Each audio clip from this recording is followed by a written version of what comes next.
So looking at pricing strategies, Yeah. every business, I mean, doesn't matter what you're selling. I mean, it could be a widget or a service, like you could be a personal trainer, whatever it may be. If you don't have a strategy of why you're pricing the way that you are, it can really limit the ability of you to sell, retain customers, get referrals from customers, market properly to customers. So looking at pricing strategies when we are working with a client, it's probably something we discuss within the first couple of weeks. Why do you see it being a game changer and so important for a business short term, but also that long-term success of their business as well? So this area is probably, in my mind, it's the most important of all, because, and I'll tell you what we see most often is people actually underprice it. And they do it because they fear competition. Yeah. And you know, most people want a bargain. Everybody wants it. Who doesn't love a deal? But the problem is that when you're pricing to your competition, instead of pricing to your market, you're now just one of your competition. You're now a commodity. For example, HVAC contractors. I mean, they all have an A+. I know they don't all literally, but I mean, if you look at the 10 best in your community, or in my community, it might be the 100 best. They're all A+ with the Better Business Bureau. They all have 1,000 great ratings from Yelp. They all have 5-star Google ratings. Now, how do you differentiate yourself? And the problem is when you can't differentiate yourself, then what you're left with is you have to compete on price. And unless you're like the Walmart of HVAC contractors, or literally Walmart, they're going to win. The bigger guys are going to win that race every time. And it's not even a race you want to win. It's a race to the bottom. It's a race to not making any profit. Yeah. So pricing is incredibly important. But the reason I get so excited about this, because this is where our clients really get to shine. This is where they differentiate themselves from everybody else. And this is really I would say it's one of our, I don't want to call it a secret ingredient because it's not secret to us. I mean, it's a generally accepted business practice, but I mean, this is our thing. This is what we do. Probably, I would say better than anyone else is we identify the correct positioning for our clients' businesses. And the positioning, everybody talks about how there's riches and niches. Well, yeah, there are, but you have to be well positioned within the niche. And positioning is actually more important than the niche. You can still make a lot of money with a great position, even if you're not in a niche. Yeah. I mean, you know, so many companies have done it. I just said, let's not use the big companies as examples, but I mean, you know, Walmart's niche is literally they sell everything at a discount at the lowest price. Now that's theirs. You're not going to do better than they are. You're not going to beat Walmart. Well, Target has a hard time with Walmart. Yeah, and you're using perfect examples here of a lot of people, you know, pricing becomes a race to the bottom, right? Like whether you're a restaurant, fitness center, it could be a store where you're selling things. Hey, people can go to Amazon or Walmart and buy the items I'm selling way cheaper there, but how do you position yourself? And that's why, you know, going through market research, building a dominating marketing position, a unique selling proposition, all become important on the pricing. But the big thing about pricing, about getting it right, you know, number one, if I use when I worked in restaurants as an example, all the restaurants I worked for, I never worked for a corporate restaurant. They were all privately owned. All the prices were way higher because we weren't trying to compete with an Applebee's, your Chili's, your Texas Roadhouse. No, our prices were more expensive. We were a mom and pop place because you got a mom and pop experience. That's it. So you're able to charge more and have something different. And also all those other restaurants, they have the same appetizers, same burgers, same sandwiches, same salads, same desserts. We separate ourselves there. Now, the other thing is, and I've seen people make a big mistake, is overprice because they're emotionally attached to what they're selling, and they're kind of overpriced themselves. And what I'm going to say is, because I know some fitness professionals that do like 8-week programs for like $15,000 and wondering why they're not bringing in clients regularly. So here's the thing. Here's the thing with premium price. It's not a scam. So it's not, a lot of people make this mistake. I see this a lot, especially with business coaches. First of all, everybody likes to think of themselves as the best. I just said it at the beginning of this video. I said, I think we're the best at positioning for our clients. I stand by that, but there are specific reasons why I think we're the best at it. And it's not just, you can't just go say I'm the best and then charge a lot of money. That's not going to work. So this has actually been studied. I want to go back to the Walmart, and I'm going to relate this I'm going to make this a lot more relatable in 1 second for everybody watching this, because this specifically impacted mom and pop small town businesses. So There was a time when Walmart was really expanding in this country, and it was, you remember, I think it was around maybe like in the 90s, like it started in the early 90s maybe. And they would go into a small town, and that would be the end of all the local businesses, the local pharmacist, the local soda shop. They didn't know how to compete. All of a sudden, Walmart had prices that were so much lower, and it's convenient. You could buy everything in Walmart in one stop. So it took a while. I mean, at first, you remember you got to really go back. I'm that old. They teach this now, by the way, in business schools, because this is actually a prescribed way of competing and winning against competition that seems insurmountable. And that's really key. Like it's a proven process, right? This isn't something you just close your eyes, spin in circles, and I would love to take credit as the creator of this idea or theory.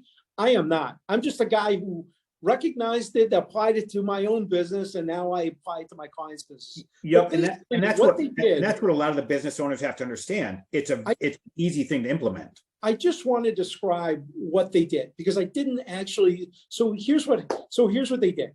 These small businesses, the pharmacist realized he's in a small town where he's always been.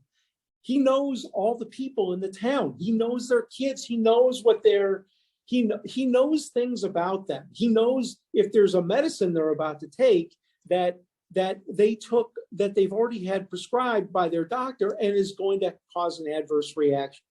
It's a level of service.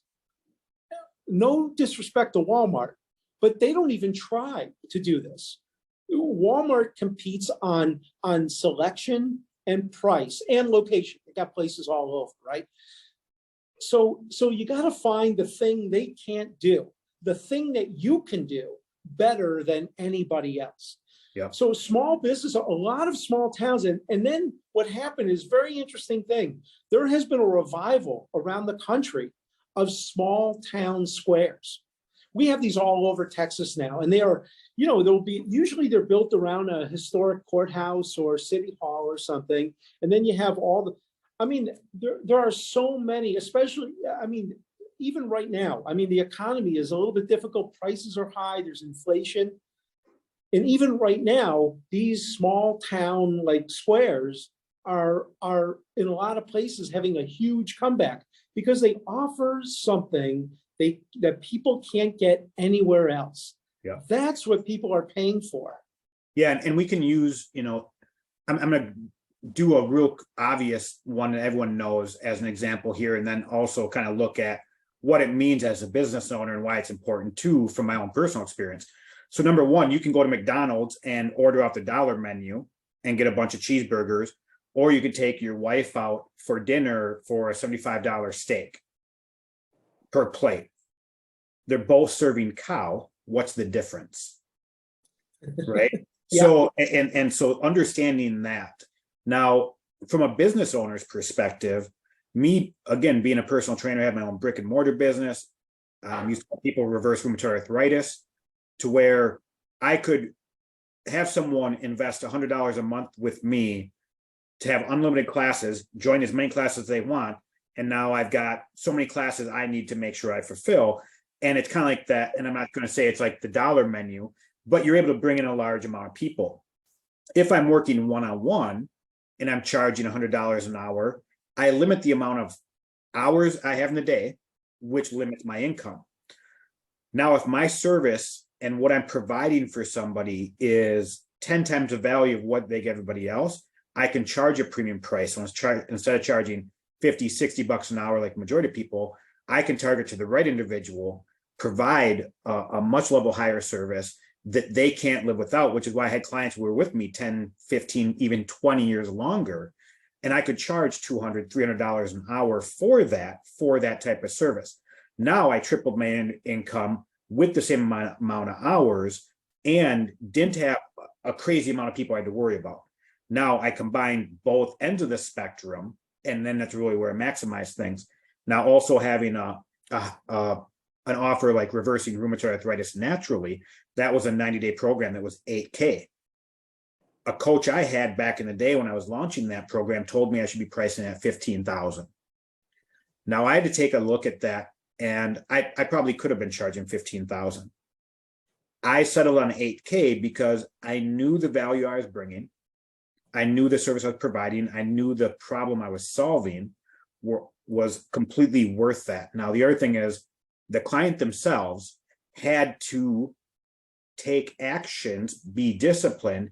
It's not something that magically just happens on their own. So you can't sell for a dollar and give somebody a book, because they won't read the book. Then they'll tell you that what you did was wrong. And so that's part of pricing as well, of finding the right, because I'd rather work with two people at 8K than one person at 15. So I think that before people can explore pricing, before anybody coming into our group or our clients can explore pricing, they need to explore what their value proposition is. What are they offering? And that's really where so it's not, I think we're sort of making it sound like price is sort of subjective and we just pick it out of the sky. No. Not at all. No. Price is based on a number of different factors, but most important, is the effectiveness of what you're offering, the degree, the level of pain that it resolves, and the amount of pain that your client is feeling from that problem. Now, within that, there are other considerations like your cost of fulfilling on that promise, and maybe your opportunity costs. If I'm gonna provide this service, I can only do it 3 times a day. I can't do it 30. I can't do it to a big group. I have to do it one-on-one. So that's going to factor into the price also. There's one other thing I really want people to understand. And because I understand people are thinking, well, you're talking about Walmart, talking about Mercedes, or I'm sorry, McDonald's. You're talking about companies that have resources to come up with a special sauce. McDonald's literally has a special sauce for its Big Mac. And I'm using that as a specific example because if Island dressing. Well, listen, they call it special sauce. Exactly, yes. And it's special. And if for people that crave that, they are fanatics for that special sauce, no other burger place will do, because no other burger place has it. Now, that's kind of a comical example, but the thing I want everybody to understand is that every single business owner is capable, has within them a special thing only they can do. And if nothing else, the fact that they're the ones doing it, that alone gives it some characteristics of uniqueness and specialness. But that's what people are going to pay more for. They're going to pay more for experience, or for their experience, their user experience. They'll pay more for results, and they'll pay more for to solve the pain. On average, there's science behind this, that people will spend on average 9 times more to resolve pain than they will for pleasure. Yep. You think about that. As much as we spend for pleasure, think about all the things we do for pleasure, but we would spend 9 times more than that to free ourselves of pain. Yeah, and we talk about some of that in later sections as well, because pricing is one variable out of the whole pie, right? And you have to get the pricing right, because going back to, like, using my analogy, either I can work 80 hours a week. I'm just going to throw out easy numbers, 80 hours a week to make $100,000 a year, or I can charge a higher fee, provide a higher level service, work 20 hours a week and make $100,000 a year. So which business do you want? well, You can't charge those fees if the market research hasn't been done properly, if your positioning in the marketplace and the value that you're providing hasn't been done accurately. You can't change your pricing, and pricing changes depending on what you are. But the number one thing I guess I want to really say to anybody is, you're going to have a business right now and go, oh, my business, I can't. What they're talking about, someone else's business. No, in reality, any business Scott and I are going to work with, we know that we can adjust this. You might, even if you're selling a screw, we can still help you in that area. The thing is, even if somebody is selling something pleasurable, for example, our client who sells the custom glasses, he is solving a problem. We have found, we even for him, we have found a very significant problem for him to solve. I don't want to reveal it here because it's intellectual property that belongs to our client. But even with, so he's selling something that is by any definition a luxury item, and yet it's solving a problem. That's what the magic secret is to figure out a way to solve a problem. The great thing is, happy things create problems too. I mean, so the day somebody buys a new boat for themselves, they have a whole slew of problems, right? They got to park it, fuel it, they need a captain, they need it cleaned, serviced. So that happy thing brought all kinds of new problems. You buy a car, you have to insure it. All things with the boat, really, it's not as expensive. Well, and the big thing about pricing is to make sure that you're going to be a successful business and generate the revenue to continue to be successful, and you also can't do the that. lifestyle you want. You can't do that through discounting. Correct. And that's the most important thing. I'm guessing that all the people that are watching this or going to be watching have probably already learned the lesson. Well, they probably haven't learned the lesson. They're probably in the middle of it. They're in the middle of it. Going, how do I get myself out? And because I was there, I've been in companies where they were there. 100%. And we have all been there. Yep. And so you have two choices: fix the problems causing that, or close up shop. Right. I mean, in reality, essentially, yeah. But and it's an easy problem to fix. It is. I can help you, and you send us a message, ask questions. I'm happy to help anybody through that. Yep, and go through some of the guidelines. It's actually a lot of fun. I enjoy the exercise.